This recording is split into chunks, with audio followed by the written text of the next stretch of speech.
नेपाल के प्रधानमंत्री बालेन्द्र शाह के एक बयान से देश में भूचाल आ गया है।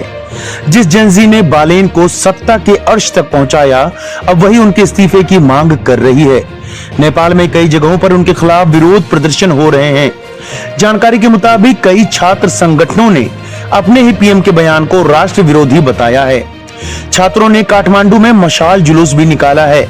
लेकिन ऐसा हुआ क्या जिससे पिछले साल देश में हुए हिंसक विरोध प्रदर्शनों के बाद युवाओं की पसंद बनकर उभरे बालेन को छात्रों का इतना गुस्सा झेलना पड़ रहा है? इस विवाद को समझने के लिए पहले नेपाल के युवाओं को समझना होगा। नेपाल में पिछले साल हिंसक विरोध प्रदर्शन हुए।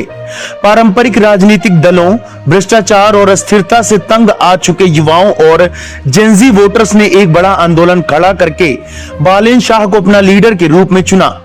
बालेन शाह को पारंपरिक राजनीति से हटकर एक नए सिस्टम रिफॉर्मर के रूप में देखा जा रहा था।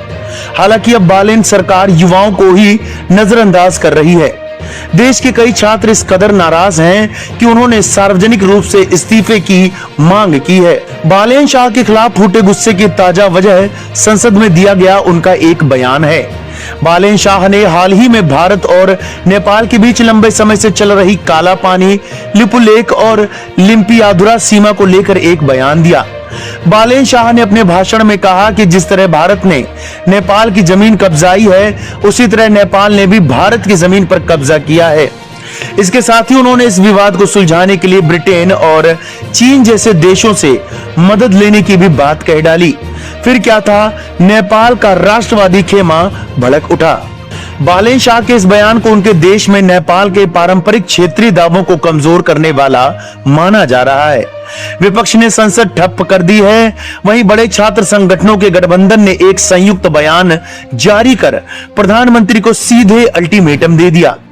छात्र संगठनों का कहना है कि यह केवल जुबान फिसलने का मामला नहीं है, बल्कि नेपाल के राष्ट्रीय हितों और संप्रभुता के खिलाफ है।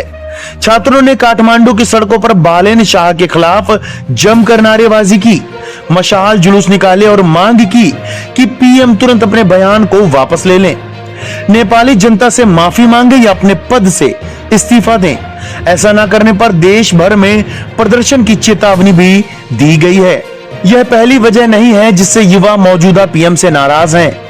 इस साल की शुरुआत में बालेन शाह सरकार ने अपने सुधारवादी एजेंडे के तहत देश के शैक्षणिक संस्थानों से छात्र राजनीति और छात्र संगठनों को सीमित करने का आदेश जारी कर दिया था। नेपाल के इस फैसले के छात्रों ने कड़ा विरोध किया और मामला अदालत तक पहुंच गया। नेपाल की सुप्रीम कोर्ट ने सरकार के इस फैसले पर रोक लगा दी, जिससे बालेन शाह की काफी किरकिरी हुई थी। तब से छात्र संगठन मौके की तलाश में थे। अब पीएम के सीमा विवाद वाले बयान ने जलती आग में घी का काम कर दिया है। इस मामले में आगे जो कुछ भी अपडेट होगा हम आपको बताते रहेंगे।